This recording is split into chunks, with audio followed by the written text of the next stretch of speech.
إن الحمد لله نحمده ونستعينه ونستغفره ونعوذ بالله من شرور أنفسنا ومن سيئات أعمالنا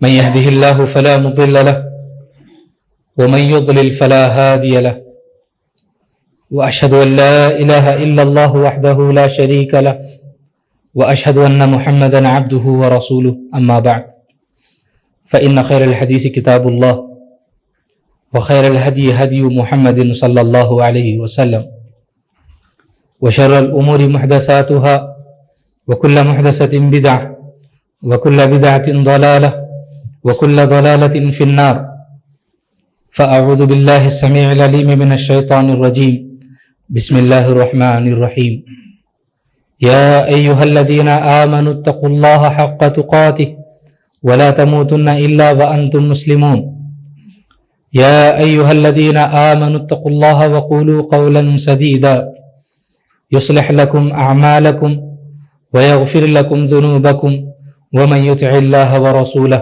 فقد فاز فوزا عظيما قال تعالى في موضع آخر من عمل صالحا من ذكر أو أنثى وهو مؤمن فلنحيينه حياة طيبة وَلَنَجْزِيَنَّهُمْ أَجْرَهُمْ بِأَحْسَنِ مَا كَانُوا يَعْمَلُونَ۔ برادران اسلام، خطبہ مسنونہ کے بعد میں نے آپ کے سامنے ایک آیت کی تلاوت کی ہے۔ اس آیت میں اللہ رب العالمین نے اس بات کا تذکرہ فرمایا کہ جو بھی آدمی نیک عمل کرتا ہے اللہ رب العالمین اسے اس کا بدلہ دے گا۔ انسان دنیا میں جو بھی نیک عمل کرے اللہ رب العالمین اس کی ہر ایک ایک نیکی کا اس کو بدلہ دے گا۔ فرمایا من عمل صالحا من ذکر او انثى، چاہے وہ مرد ہو یا عورت، وہو مؤمن، مومن ہے اور صحیح عمل کر رہا ہے، فلنحيينه حیاتا طیبہ، اللہ نے یہاں پر انسان کو جو بدلہ دے گا اس بدلے کے اللہ کے جو دو طریقے ہیں ان دو طریقوں کا تذکرہ فرمایا کہ اللہ ایک تو ایسے بندے کی دنیا میں ایک بہترین زندگی عطا کرے گا، فَلَنُحْيِيَنَّهُ حَيَاةً طَيِّبَةً، ہم اس نیک بندے کو بہترین اور پاکیزہ زندگی عطا کریں گے۔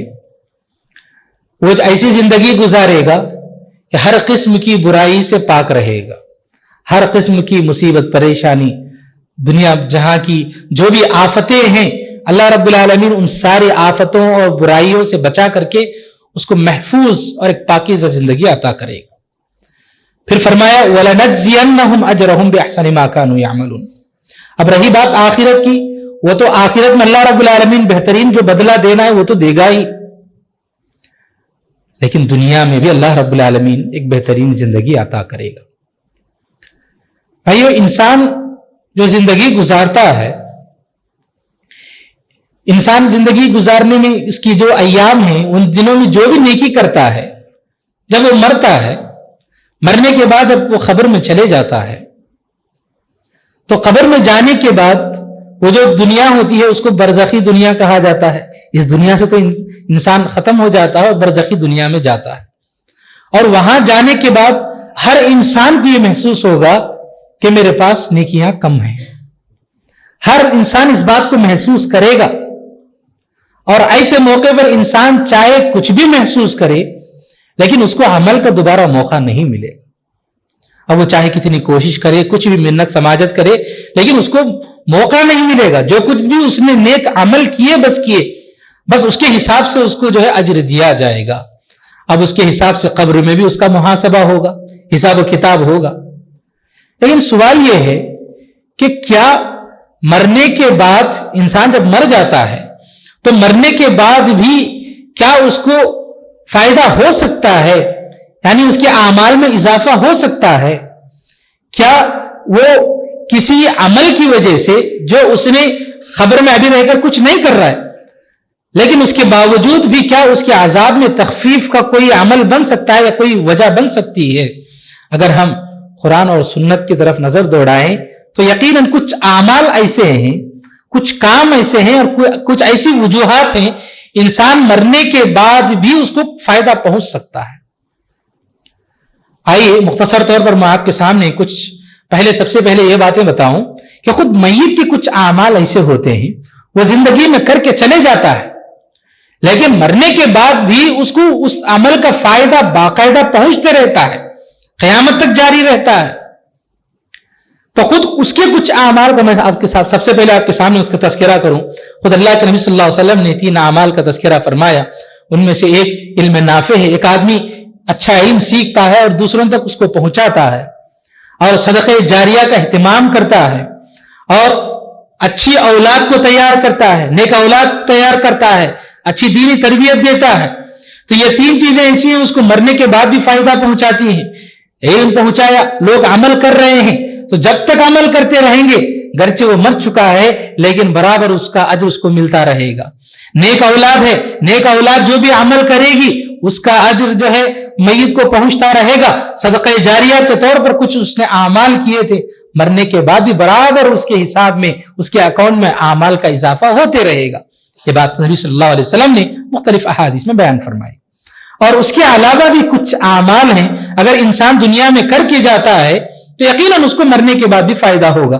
جیسے اللہ کے نبی صلی اللہ علیہ وسلم نے فرمایا، من سن فی الاسلام سنتا حسنتا، کوئی ایک سنت ہے، بہت ساری ایسی سنتیں ہیں ہمارے معاشرے میں لوگوں نے بھلا دیا ہے، لوگوں نے بھلا دیا، بہت ساری سنتیں ہیں لوگ جانتے بھی نہیں۔ اگر کوئی آدمی جو سنتیں بھلا دی گئی ہیں ان میں سے کسی سنت کو زندہ کرتا ہے، لوگوں میں اس سنت کو پھر سے عام کرتا ہے زندہ کر کے، اور جو لوگ بھی اس پر عمل کرتے رہیں گے، گرچہ یہ زندہ کرنے والا آدمی مر جاتا ہے لیکن جب تک لوگ اس نے جو سنت زندہ کی ہے پھر سے اس سنت پر لوگ عمل کرتے رہیں گے، اس کا عمل برابر اس آدمی کو پہنچتا رہے گا۔ یہ بات خود نبی صلی اللہ علیہ وسلم نے بتائی، فرمایا من سن فی الاسلام سنتا حسنتا فلہ اجرها واجر من عمل بعدہ، کہ اس کو بھی اس کا اجر ملے گا، واجر من عمل بها بعدہ، اور جو بھی اس پر عمل کرتا رہے گا اس کو برابر اس کے عمل کا جو ہے اجر ملتا رہے گا۔ یہ بات معلوم ہوئی۔ اور اس کے علاوہ بھی ایک اور بات بتائی گئی، جیسے اللہ کے نبی صلی اللہ علیہ وسلم نے ایک حدیث میں بیان فرمایا کہ اگر کوئی آدمی ایک پودا لگاتا ہے، دنیاوی اعتبار سے دنیا میں ٹرینڈ چلتا ہے کہ پودے لگائیے، درخت لگائیے، لیکن یہ اسلامی تعلیم ہے، بہت بڑی تعلیم دی گئی اسلام میں۔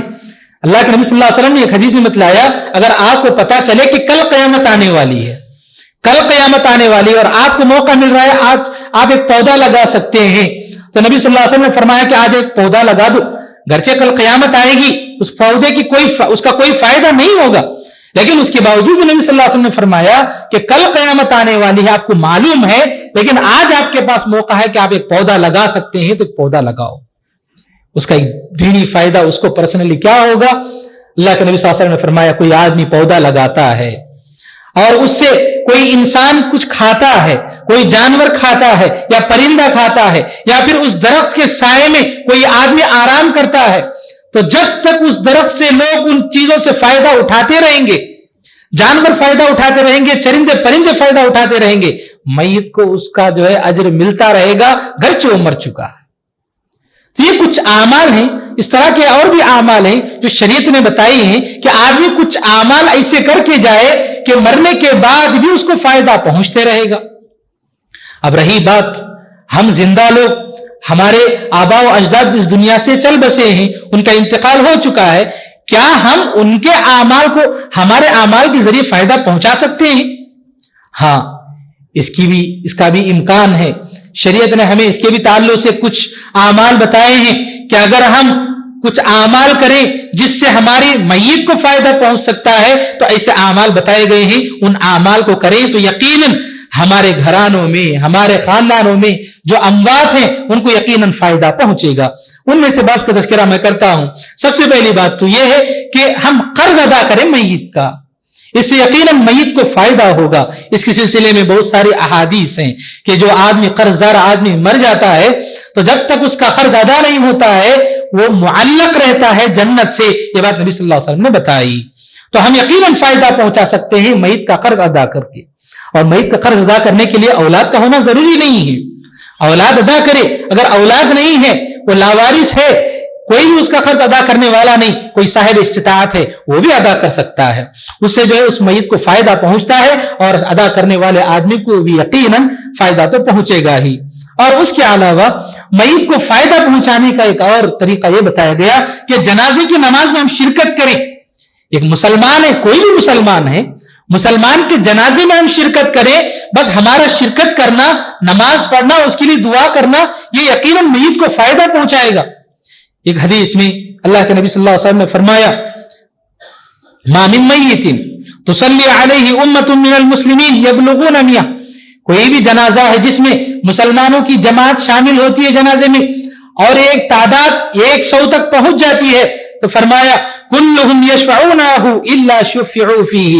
وہ سارے کے سارے اس کے لیے شفاعت کی دعا کرتے ہیں، اس کی مغفرت کی دعا کرتے ہیں، تو اللہ رب العالمین ان کی مغفرت کی دعا قبول کرتا ہے اس میت کے لیے. ایک اور حدیث میں فرمایا نبی صلی اللہ علیہ وسلم نے ما من رجل مسلم یموت فیقوم علی جنازتہ 40 رجلا. کوئی جنازہ ایسا ہوتا ہے کسی آدمی کا جس میں 40 لوگ شریک ہوتے ہیں. پہلے حدیث میں 100 کا تذکرہ آیا، اب اس حدیث میں 40 کا تذکرہ آ رہا ہے. کوئی کسی جنازے میں اگر 40 لوگ بھی شریک ہوتے ہیں، اور فرمایا لا یشرکون باللہ شیئا، لیکن وہ جو 40 لوگ ہیں جو شریک ہونے والے، ان میں سے کوئی بھی آدمی شرک نہیں کرتا ہے، شرک سے پاک لوگ ہوتے ہیں، تو پھر الا شفعہم اللہ فیہ، تو اللہ رب العالمین ان لوگوں کی سفارش کو قبول کرتا ہے، ان کی دعاؤں کو قبول کرتا ہے، اس میت کو فائدہ پہنچتا ہے.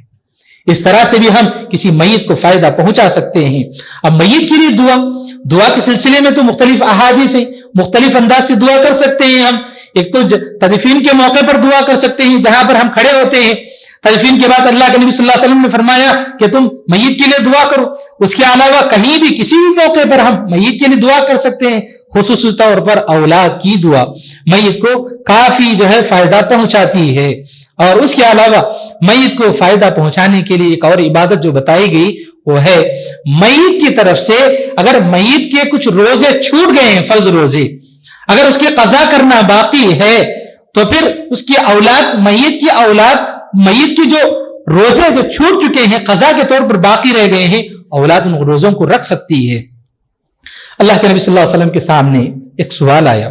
سوال میں پوچھا گیا، ایک عورت نے پوچھا ان امی ماتت وعلیہا نذر، اللہ کے نبی میری ماں کا انتقال ہو گیا اور ان پر نذر کا روزہ باقی ہے. نظر جب مانتے ہیں، کوئی آدمی یہ دعا کرتا ہے اللہ سے، منت یہ جو ہے نظر مانتا ہے کہ اللہ اگر میری بیماری اگر ختم ہو گئی، مجھے شفا مل گئی، تو میں 1-2 دن کے روزے رکھوں گا. کوئی آدمی نظر مان لیا، اس کو شفا مل گئی، اب اس کو نظر کے روزے جو رکھنا ہے، جو اس نے نظر مانی واجب ہے، اس میں کوئی چھوٹ نہیں ہے. اگر وہ اس کا انتقال ہو گیا روزے رکھنے سے پہلے، تو پھر یہی مسئلہ ہے اللہ کے نبی صلی اللہ علیہ وسلم نے تو فرمایا نبی صلی اللہ علیہ وسلم نے یقضیہ عنہا، تم اس اپنی ماں کی جانب سے جو روزے باقی ہیں کیونکہ قضا کے طور پر آپ ان کو رکھ لو. اب یہاں پر نذر کا روزہ بتایا گیا، کیا رمضان کے روزے، فرض روزے جو باقی رہ گئے ہیں قضا کے طور پر، ان کو بھی رکھ سکتے ہیں؟ ہاں، علماء نے اس کے لیے ایک دلیل دی ہے. وہ دلیل کیا ہے؟ اللہ کے نبی صلی اللہ علیہ وسلم نے فرمایا من مات وعلیہ صیام صام عنہ ولیہ، اگر کوئی آدمی مر گیا اور اس کے فرض روزے باقی رہ گئے ہیں تو اس کے جو بھی ولی ہیں، چاہے وہ بیٹے ہوں، بھائی ہوں، باپ ہو، دادا ہو، جو بھی ہو، وہ کوئی بھی اگر اس کی طرف سے اگر قضا کے طور پر روزے رکھ لیتا ہے تو اللہ رب العالمین جو ہے اس کی قضا کو قبول کرے گا. یہ بات اللہ کے نبی صلی اللہ علیہ وسلم نے بتائی. تو ہم ایسی عبادت کے ذریعے بھی میت کو فائدہ پہنچا سکتے ہیں. اور اس کے علاوہ ایک اور بات بتائی گئی حج کے تعلق سے. پوچھا ایک عورت نے آ کر اللہ کے نبی کیا میں اپنی ماں کی جانب سے حج کروں؟ تو فرمایا نبی صلی اللہ علیہ وسلم نے حجی عنہا، آپ ان کی جانب سے حج کرو. اور اس کے علاوہ ایک اور حدیث بتاتی ہے، اس میں جو ہے صدقہ و خیرات کے سلسلے میں آیا.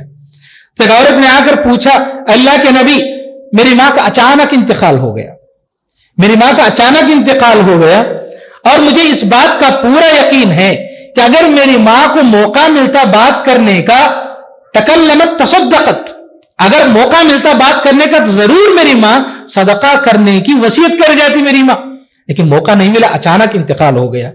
اللہ کے نبی اگر میں میری ماں کی جانب سے اگر میں صدقہ کروں تو کیا میری ماں کو اجر ملے گا؟ تو اللہ کے نبی صلی اللہ علیہ وسلم نے فرمایا نعم، ہاں ملے گا۔ تو بتانا مقصد ہے میرے بھائیو کہ میت کو ہم اولاد جو اعمال شریعت نے بتائے ہیں ان اعمال کو کر کے یقیناً فائدہ پہنچا سکتے ہیں، لیکن شرط یہی ہے کہ جو اعمال ہمیں بتائے گئے ہیں صرف ان کو اختیار کریں۔ جن اعمال کا تذکرہ ہمیں قرآن و سنت میں ملتا ہے صرف ان اعمال کو ہم اختیار کر سکتے ہیں، ہم اپنی جانب سے کوئی عمل اختیار نہیں کر سکتے۔ معاشرے میں ایسے بھی اعمال ہیں لوگ اختیار کرتے ہیں، عام ہیں کہ میت کو فائدہ پہنچائیں، یقیناً اس سے فائدہ نہیں ہوگا۔ یہ سب بدعات ہیں۔ جیسے مثال کے طور پر میں آپ کے سامنے کچھ بدعات کا تذکرہ کروں تو جیسے جنازہ اٹھاتے وقت لوگوں میں عام ہے کہ جو ہے لا الہ الا اللہ پڑھتے ہوئے لے کے جاتے ہیں، جبکہ اس کا ثبوت ہمیں نہیں ملتا ہے قرآن و سنت سے، اللہ کے نبی صلی اللہ علیہ وسلم کے نہ عمل سے ملتا ہے اور نہ صلی اللہ علیہ وسلم کے قول سے ملتا ہے۔ لوگ اٹھا کر ڈولی نہیں جاتے ہیں جنازے کو قبرستان کی طرف تو لا الہ الا اللہ کلمہ تشہد پڑھتے ہوئے جاتے ہیں، جبکہ اس کا ثبوت نہیں ملتا ہے، اس سے میت کو کوئی فائدہ نہیں پہنچتا۔ اور اس کے علاوہ میت کے ساتھ بعض لوگ ہم دیکھتے ہیں کہ یاسین کی سورت کی کتاب اس کے سینے پر رکھ کر دفن کر دیتے ہیں، یا قرآن کی بعض آیات کو اس کے سینے پر رکھ کر کے اس کے کفن میں رکھ کر کے اس کو دفن کرتے ہیں اور سمجھتے ہیں کہ اس کی وجہ سے فائدہ ہوگا۔ ایسا کوئی عمل ہمیں نہیں بتلایا گیا، یہ سب بدعات ہے۔ اور اس کے علاوہ اللہ کے نبی صلی اللہ علیہ وسلم کا معجزہ تھا کہ اللہ کے نبی صلی اللہ علیہ وسلم جا رہے تھے، دو قبروں سے آواز آئی، بتایا گیا اللہ کے نبی صلی اللہ علیہ وسلم کو کہ ان کو عذاب ہو رہا ہے، اور نبی صلی اللہ علیہ وسلم نے ان قبروں پر ایک شاخ لے کر کے دو ٹکڑے کر کے لگا دیے اور بتایا کہ جب تک یہ شاخیں نہیں سوکھیں گی تب تک ان کے عذاب میں تخفیف کی جائے گی۔ یہ صرف اللہ کے نبی صلی اللہ علیہ وسلم کے لیے خاص تھا اور یہ اللہ کے نبی صلی اللہ علیہ وسلم کے لیے معجزہ تھا، اور اس کے علاوہ ہمیں کہیں اور ثبوت نہیں ملتا کہ اللہ کے نبی صلی اللہ علیہ وسلم نے ہر قبر پر پودا لگایا ہو یا ہر قبر پر شاخ لگائی ہو، کہیں ثبوت نہیں ملتا ہے کسی کے بھی عمل سے، نہ اللہ کے نبی صلی اللہ علیہ وسلم سے اس کے بعد کوئی عمل ملتا ہے نہ بھی صحابہ کرام سے۔ لیکن آج یہ رواج عام ہے، قبرستان میں ہم دیکھتے ہیں کہ میت کو قبرستان میں دفن کرتے ہی پودا لگا دیتے ہیں اور سمجھتے ہیں کہ اس سے عذاب میں تخفیف ہوگی۔ نہیں، ایسا کوئی ہمیں ثبوت نہیں ملتا ہے۔ یہ اللہ کے نبی صلی اللہ علیہ وسلم کے لیے خاص عمل تھا، کیونکہ اللہ کے نبی صلی اللہ علیہ وسلم نبی ہیں، معجزہ تھا یہ آپ کے لیے۔ اللہ کے نبی صلی اللہ علیہ وسلم کو بتایا گیا کہ ان لوگوں کو عذاب ہو رہا ہے، تو اس مناسبت سے اللہ کے نبی صلی اللہ علیہ وسلم نے وہاں پر لگائی، یہ آپ کے لیے خاص تھا، تو ہمارے لیے اس بات کی اجازت نہیں ہے میرے بھائیوں۔ اور اس کے علاوہ ہم دیکھتے ہیں کہ قرآن خوانی ہوتی ہے، میت کو فائدہ پہنچانے کے لیے گھروں میں قرآن کی تلاوت ہوتی ہے، یا قبر پر جا کر سورہ فاتحہ کی تلاوت ہوتی ہے، فاتحہ خوانی، قرآن کی تلاوت، فاتحہ خوانی، ان ساری چیزوں سے جو ہے میت کو فائدہ نہیں پہنچتا، یہ سراسر بھی جو ہے بدعت ہے۔ 40واں کرنا یہ بدعت ہے۔ اس کے علاوہ عاشورہ کے دن اور شعبان کی 15ویں رات کو، شب برات کو خصوصی طور پر لوگ قبرستان کی زیارت کرتے ہیں، اپنے اقربا اپنے گھر والوں کی قبروں کے پاس جاتے ہیں اور خصوصی طور پر اس دن جا کر دعائیں کرتے ہیں، نہ جانے کتنے کتنے خرافاتی کام کرتے ہیں۔ میرے بھائیو، اللہ کے نبی صلی اللہ علیہ وسلم سے ثابت نہیں ہے، یہ سب بدعات ہیں، اس سے میت کو قطعاً کچھ بھی فائدہ نہیں ہوگا۔ اس سے بچنے کی ہمارے معاشرے کو سخت ضرورت ہے۔ ہم بعض مسلمانوں کو یہاں تک بھی دیکھتے ہیں کہ قبر پر چراغ لگاتے ہیں، جبکہ یہ غیر مسلموں کی رسم ہے۔ مسلمان قبر پر چراغ لگاتے ہیں اور پھر کچھ کلر کر دیتے ہیں یا پھر کچھ اور چیزیں لا کر ڈالتے ہیں، اس سے میت کو فائدہ نہیں پہنچتا۔ دعائیں کریں ہم کثرت سے، ان کے لیے صدقہ و خیرات کریں، ہم جو اعمال بتائے گئے وہ کریں، ان کو فائدہ پہنچے گا۔ یہ سارے خرافاتی کام نہیں ہے میرے بھائیوں، اور جو اعمال بتائے گئے وہی عمل کریں، اس کے علاوہ کوئی نہیں۔ جیسے روزے کی قضا ہم کر سکتے ہیں میت کی جانب سے، لیکن میت کی جو نمازیں چھوٹ چکی ہیں ان نمازوں کی ہم قضا نہیں کر سکتے، کیونکہ ہمیں نماز کے بارے میں نہیں بتایا گیا۔ جو بتایا گیا بس اتنا کریں، جو نہیں بتایا گیا اس کے بارے میں ہمیں نہیں کرنا چاہیے، کیونکہ وہ بدعات ہے۔ تو اس طرح سے ہم میت کو یقیناً جو اعمال بتائے گئے ہیں ہم اپنی جانب سے کچھ اعمال کر کے میت کو فائدہ پہنچا سکتے ہیں۔ میت کے عذاب میں تخفیف ہوگی، ان کا عذاب ہلکا ہوگا، اور ان کے اعمال میں، ان کے اکاؤنٹ میں جو نیکیاں ہیں ان نیکیوں میں اضافہ ہوگا اگر ہم ان کے لیے کچھ کریں جو شریعت نے ہمیں بتایا ہے۔ تو اس طرح سے ہم اپنی جانب سے اپنے ماں باپ کو یا اپنے گھر والے، اپنے پرانے لوگ جو بھی گزر چکے ہیں ان کو فائدہ پہنچا سکتے ہیں۔ میرے موضوع کا ایک دوسرا حصہ ہے وہ یہ کہ ہمارے آباء و اجداد جو دنیا سے گزر چکے ہیں انہوں نے کچھ اعمال کیے تھے، تو کیا جو ہم زندہ ہیں کیا ہم اولاد پر ہمارے آبا و اجداد نے جو عمل کیے اس کا اثر ہو سکتا ہے. کیا اس کا اثر ہمارے آبا و اجداد نے, ہمارے باپ نے, دادا نے کچھ نیک اعمال کیے تھے, کیا ان نیکیوں کا بدلہ اللہ اولاد کو بھی دنیا میں دے گا؟ کیا اگر آبا و اجداد نے کچھ گناہ کیے تھے اس گناہ کا اثر کیا اولاد پر بھی ہوگا؟ تو اس سلسلے میں جب ہم قرآن اور حدیث میں دیکھتے ہیں تو یہ بات معلوم ہوتی ہے کہ یقیناً ہوگا, نیکی کا بدلہ بھی اولاد کو ملے گا, اور اگر میت نے کچھ گناہ کیے ہیں تو اس کا اثر بھی اولاد پر ہو سکتا ہے. میرے بھائیو, اللہ کے نبی صلی اللہ علیہ وسلم جیسے قرآن کی میں نے شروع میں تلاوت کی بتایا, من عمل صالحا من ذکر او انثى فلنحيينه حیاتا طیبہ. اگر کوئی آدمی نیک عمل کرتا ہے تو دنیا میں اللہ رب العالمین اس کو بہترین زندگی عطا کرتا ہے, بہترین بدلہ عطا کرتا ہے. تو بہترین بدلہ اور زندگی عطا کرنے میں اللہ رب العالمین جو بھی نعمتیں اس کو دے گا, میت خود آدمی جب زندہ ہے تو مرنے کے بعد اس کی اولاد کو بھی اللہ رب العالمین بہترین بدلہ عطا کرے گا. اس کی مثال کے لیے اگر ہم دیکھیں, ہم میں سے ہر کوئی جانتے ہیں موسیٰ علیہ السلام اور خضر علیہ السلام کا واقعہ سورہ کہف کے اندر. موسیٰ علیہ السلام نے ایک مرتبہ کہا تھا کہ مجھ سے دنیا میں کوئی علم والا نہیں ہے, مجھ سے زیادہ علم رکھنے والا, اللہ کو یہ بات پسند نہیں آئی. تو اللہ رب العالمین سے موسیٰ علیہ السلام نے درخواست کی کہ اللہ میں جاننا چاہتا ہوں, میں اس آدمی کے پاس جانا چاہتا ہوں جو مجھ سے زیادہ علم رکھے. تو اللہ نے خضر علیہ السلام سے ملاقات کا جو ہے حکم دیا. چنانچہ موسیٰ علیہ السلام گئے. جانتے ہیں واقعہ کہ خضر علیہ السلام نے کہا کہ آپ مجھ سے کوئی سوال نہیں پوچھنا, میں جو بھی کروں. تو دو مقامات پر گئے, دو کام کیے. خضر علیہ السلام نے, موسیٰ علیہ السلام نے اعتراض کر دیا, سوال کر دیا. اب خضر علیہ السلام نے کہا ایک آخری موقع ہے آپ کے پاس, آپ میرے پاس اگر ایک مرتبہ بھی اعتراض کرو گے, سوال کرو گے تو میں آپ کو جو ہے اپنے پاس نہیں رکھوں گا. چنانچہ اللہ رب العالمین بیان کرتا ہے حتی اذا اتیا اہل قریۃ استطعما اہلها. یہ دونوں ایک بستی میں گئے اور ان دونوں کو بھوک لگی تھی, سخت بھوک کا شکار تھے. تو بستی کا کوئی بھی آدمی دونوں کو کھانا نہیں کھلایا, سب بخیل تھے, کوئی بھی کھانا نہیں کھلایا. اور دونوں نے آگے بڑھ کر مانگ کی, لوگوں نے نہیں کھلایا تو آگے بڑھ کر مانگ کی کہ ہم لوگ بھوکے ہیں, کھانا کھلاؤ. لیکن اس کے باوجود ان بخیلوں نے کھانا نہیں کھلایا. اس زمانے میں ہوٹل کا سسٹم تو نہیں تھا کہ کچھ پیسے ہیں جاؤ ہوٹل میں کھا لو. اگر کوئی مسافر کسی بستی میں جاتا, اگر کوئی کھلائے تو کھلائے, نہیں تو بھوکے رہ جاتے. چنانچہ لوگوں نے نہیں کھلایا, مانگنے کے باوجود دونوں جا رہے تھے, مایوس ہو کر جا رہے تھے. فوجدا فیہا جدارا یرید ان ينقض فاقامہ. خضر علیہ السلام نے دیکھا کہ ایک دیوار ہے جو گر رہی ہے. خضر علیہ السلام نے اس کو سہارا دیا اور اس کو صحیح کر دیا. موسیٰ علیہ السلام کو بڑا تعجب معلوم ہوا اور انہوں نے اعتراض کر بیٹھا کہ آپ ایسی بستی کے لوگ جو بڑی بخیلی دکھائے ہیں, ہم نے مانگنے کے باوجود کھلایا نہیں, آپ ان کی بستی کی دیوار گر رہی ہے تو آپ کھڑے کر رہے ہیں, کیوں آپ ان کی مدد کر رہے ہیں؟ خضر علیہ السلام نے کہہ دیا کہ میں نے آپ سے پہلے ہی کہا تھا کہ آپ سوال نہیں کریں گے, چنانچہ آپ چلے جانا. جانے سے پہلے ان اعتراضات کا جواب دیا. تو یہ جو دیوار گر رہی تھی اس کا جواب دیتے ہوئے انہوں نے کہا دراصل یہ جو دیوار ہے فکان لغلامین یتیمین فی المدینہ, اس شہر میں دو یتیم بچے ہیں, ان دو یتیم بچوں کے لیے اس دیوار کے نیچے ایک خزانہ ہے اور اللہ رب العالمین ان دونوں بچوں کے لیے اس خزانے کی حفاظت کرنا چاہتا ہے. وکان ابوہما صالحا. وجہ بتائی یہاں پر اللہ رب العالمین نے, کیونکہ ان بچوں کے باپ جو ہے نیک تھے, ان بچوں کا باپ بڑا نیک آدمی تھا. اللہ رب العالمین اس آدمی کی نیکی اور صالحیت کی وجہ سے ان چھوٹے جو بچے ہیں, یتیم بچے, ان کے خزانے کو محفوظ رکھنا چاہا, اس لیے میں نے اس دیوار کو کھڑا کیا. حضرت عبداللہ بن عباس رضی اللہ تعالیٰ عنہ جو کہ امام المفسرین ہیں, وہ اس آیت کی تفسیر میں ایک بات بیان کرتے ہیں, وَكَانَ أَبُوهُمَا صَالِحًا, ان بچوں کا باپ نیک تھا. یہاں باپ سے مراد کہتے ہیں کہ باپ نہیں بلکہ دادا ہے. اور دادا بھی کون سے دادا؟ 7 نمبر کا دادا, یعنی 7 جنریشن پہلے جو دادا تھے, دادا کے باپ کے باپ کے باپ, جو اوپر والے جو 7 جنریشن پہلے جو آدمی تھے وہ اتنے نیک آدمی تھے.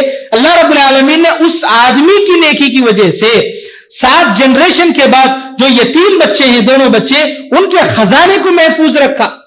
سبحان اللہ. تو اللہ رب العالمین اس طرح سے آبا و اجداد ہمارے جو بھی نیکی کیے ہیں, ان نیکیوں کا بدلہ اللہ رب العالمین کسی بھی موقع پر اولاد کو دے سکتا ہے. یہ اللہ رب العالمین کی قدرت ہے. اللہ رب العالمین جس کو چاہے گا دے گا. اس کے علاوہ ایک اور مثال ہم دیکھتے ہیں اللہ کے نبی صلی اللہ علیہ وسلم نے ایک مرتبہ ایک مجلس میں 10 صحابہ کرام کو ایک ہی مجلس میں نام لے کر 10 صحابہ کو بتایا کہ یہ جنتی ہیں. ابو بکر صدیق، عمر بن الخطاب، عثمان بن عفان، علی بن ابی طالب، سعد بن وقاص، زبیر بن العوام، عبد الرحمن بن عوف، عبیدہ بن جراح، طلحہ بن عبداللہ اور سعید بن زید رضی اللہ عنہم. 10 صحابہ کا نام لے کر بتایا کہ یہ 10 کے 10 جنتی ہیں. بڑی خوش نصیبی کی بات ہوتی ہے. اب ان صحابہ کو اللہ کے نبی صلی اللہ علیہ وسلم نے جو بات بتائی کہ جنتی ہیں، جب ہم ان کی سیرتوں کو پڑھتے ہیں ان صحابہ کرام کی، تو ان صحابہ کی زندگی میں بڑے بڑے کارنامے، بڑے بڑے قربانیاں انہوں نے دی. اسی وجہ سے اللہ رب العالمین نے اتنا بڑا مقام دیا. ان 10 صحابہ میں ایک صحابی ہیں سعید بن زید رضی اللہ عنہ. جب ہم اس صحابی کو دوسرے صحابہ سے کمپیئر کریں، سعید بن زید رضی اللہ عنہ کی زندگی میں اتنے بڑے کارنامے ہمیں نظر نہیں آتے جتنے دوسرے صحابہ کے ہیں اس لسٹ میں، اور اتنے بڑی بڑی قربانیاں بھی نہیں ہیں. لیکن کہیں سے پڑھنے والے کو تعجب ہوگا، یقیناً یہ سوال پیدا ہوگا کہ اتنا بڑا مقام کیسے ملا ان کو کہ اللہ کے نبی صلی اللہ علیہ وسلم نے 10 صحابہ کی لسٹ میں ان کا بھی نام شامل کیا اور جنتی ہونے کی ضمانت دی اس دنیا میں. جب ہم سعید بن زید رضی اللہ تعالیٰ کی جب ان کی فیملی کی جو بیک گراؤنڈ ہے اس کو جب پڑھتے ہیں، ان کے والد زید بن عمرو بن نفیل زمانے جاہلیت میں اللہ کے نبی صلی اللہ علیہ وسلم ابھی نبی نہیں بنے تھے، اس وقت کی بات ہے. پورا عرب معاشرہ شرک میں ڈوبا ہوا تھا، کفر میں ڈوبا ہوا تھا، ہر طرف شرک تھا، ہر طرف غلط رسم و رواج تھے. لیکن ایسے موقع پر زید بن عمرو بن نفیل ایک اکیلے آدمی تھے جو شرک سے بچ کر زندگی گزار رہے تھے، کفر سے بچ کر زندگی گزار رہے تھے، اور لوگوں سے کہتے بھی کیا کہتے؟ دینی دین ابراہیم، الہی الہ ابراہیم، میرا دین ابراہیم علیہ السلام کا دین ہے، میرا معبود وہی ہے جس کی ابراہیم علیہ السلام عبادت کرتے تھے، لوگوں کے سامنے کہتے تھے. اور لوگ بغیر اللہ کے نام پر جانور ذبح کر کے کھاتے، وہ نہیں کھاتے تھے، اور ان لوگوں کو جا کر سمجھاتے تھے الشاۃ خلقها اللہ سبحانہ وتعالی، یہ بکری جسے اللہ رب العالمین نے پیدا کیا، وانزل لها من السماء ماء، اور اسی ذات نے اس بکری کے لیے آسمان سے پانی برسایا، وانبت لها من الارض كلأ، اور اسی ذات نے اس بکری کے لیے زمین سے چارہ پیدا کیا. ثم تذبحونها على اسم غیر اللہ، لیکن تم لوگ ہو کہ اللہ کے علاوہ کسی اور کا نام لے کر جانور ذبح کرتے ہو. اس طرح توحید پر قائم تھے. اور اس زمانے میں ایک رسم تھی، لڑکیوں کو زندہ دفن کرنے کی، بچی پیدا ہوتی تو زندہ دفن کر دیتے. جب کبھی یہ دیکھتے کہ کوئی آدمی کوئی باپ اپنی بچی کو زندہ دفن کر رہا ہے تو زید بن عمرو بن نفیل جاتے اور اس سے کہتے کہ اگر تم بچی کو پال نہیں سکتے تو مجھے دے دو، میں پال لوں گا. اتنا بہترین عمل تھا. اللہ کے نبی صلی اللہ علیہ وسلم کی نبوت سے پہلے ان کی ملاقات تھی، اور نبوت کے ملنے کے بعد اللہ کے نبی صلی اللہ علیہ وسلم نے زید کے تعلق سے بات بتائی، فرمایا انہ یبعث یوم القیامت امۃ واحدہ، قیامت کے دن زید تنہا اکیلے ایک امت کی شکل میں آئیں گے، بتایا نبی صلی اللہ علیہ وسلم نے. یہ پورا معاشرہ کہیں بھی توحید کی کہیں اثرات ہی نظر نہیں آ رہے تھے. ایسے موقع پر ایسے معاشرے میں توحید پر قائم رہنا، شرک سے بچنا اور خود لوگوں کو سمجھانا کوئی معمولی بات نہیں ہوتی ہے.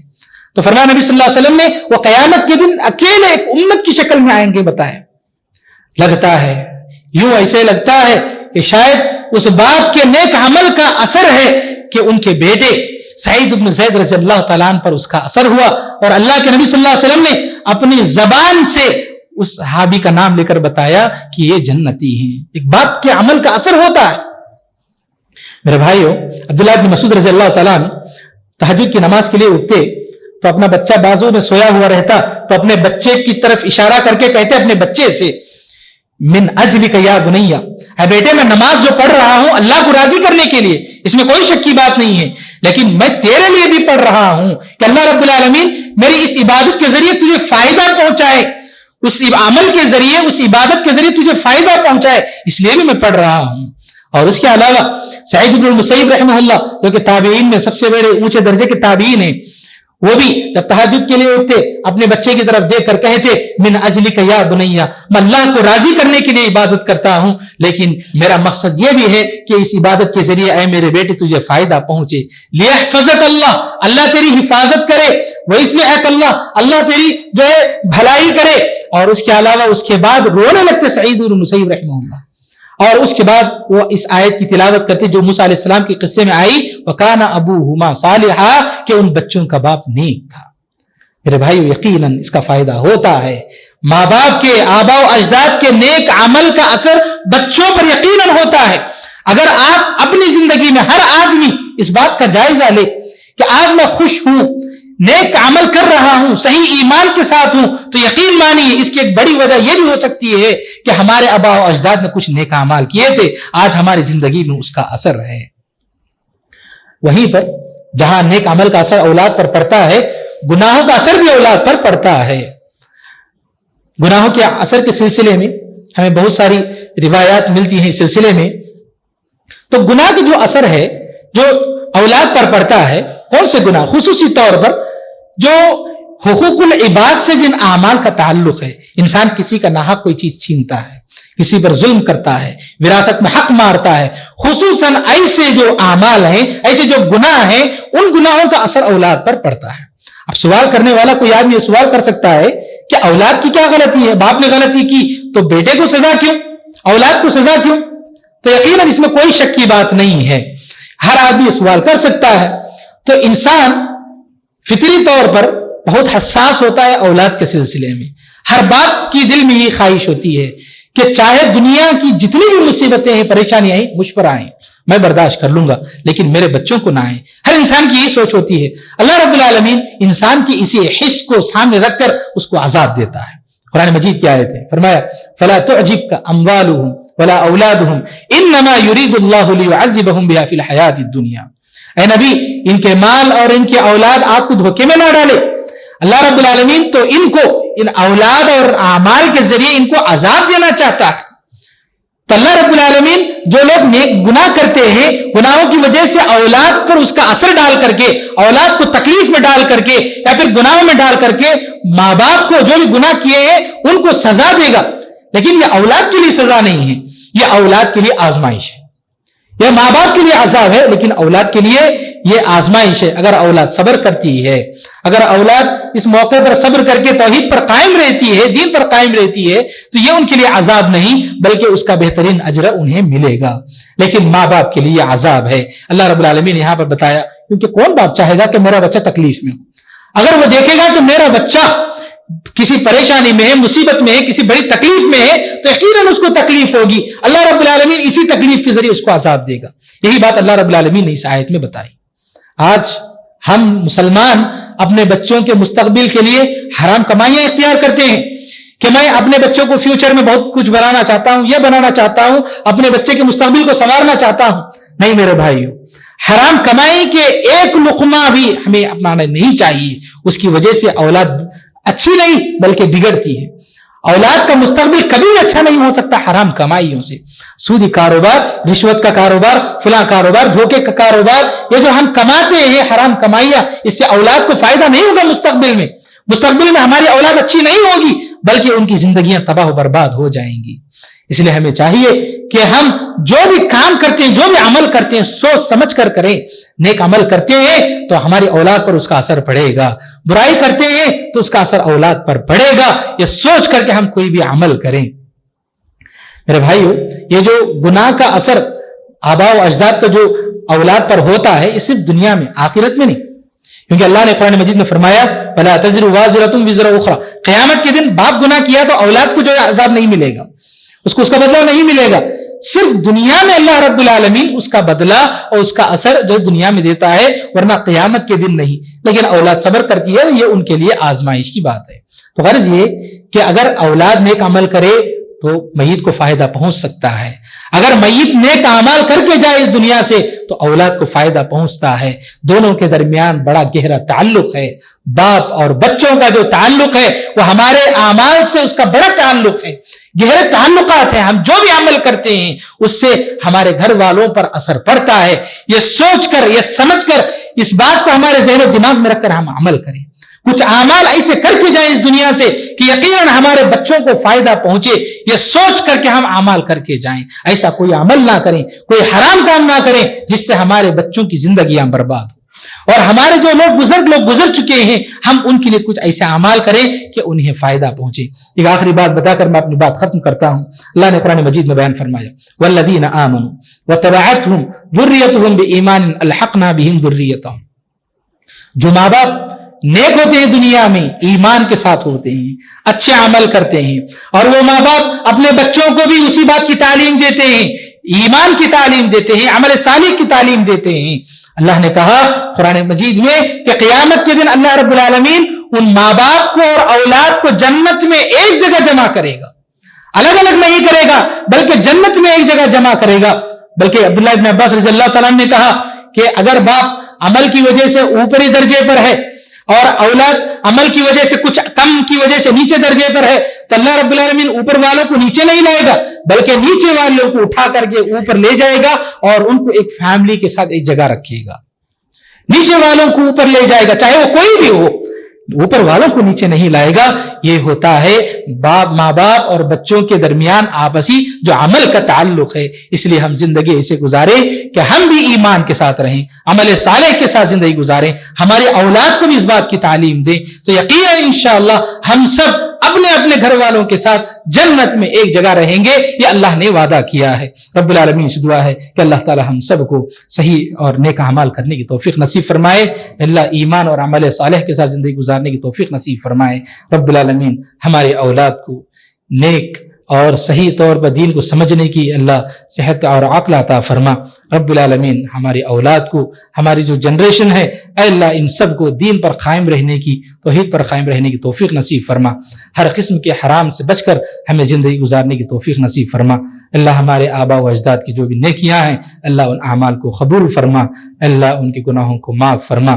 رب العالمین ہم میں سے جو بھی پریشان حال ہے اللہ سب کی پریشانیوں کو دور فرما. رب العالمین جو بھی بیمار ہیں اللہ انہیں شفا کاملہ اور عاجلہ عطا فرما. رب العالمین جب تک اس دنیا میں رہیں کتاب و سنت کے مطابق زندگی گزارنے کی توفیق نصیب فرما. جب موت آئے خاتمہ بالخیر فرما. آمین. واخر دعوانا ان الحمدللہ رب العالمین. ربنا تقبل منا انك انت السميع العليم وتب علينا انك انت التواب الرحيم برحمتك يا ارحم الراحمين والحمد لله رب العالمين.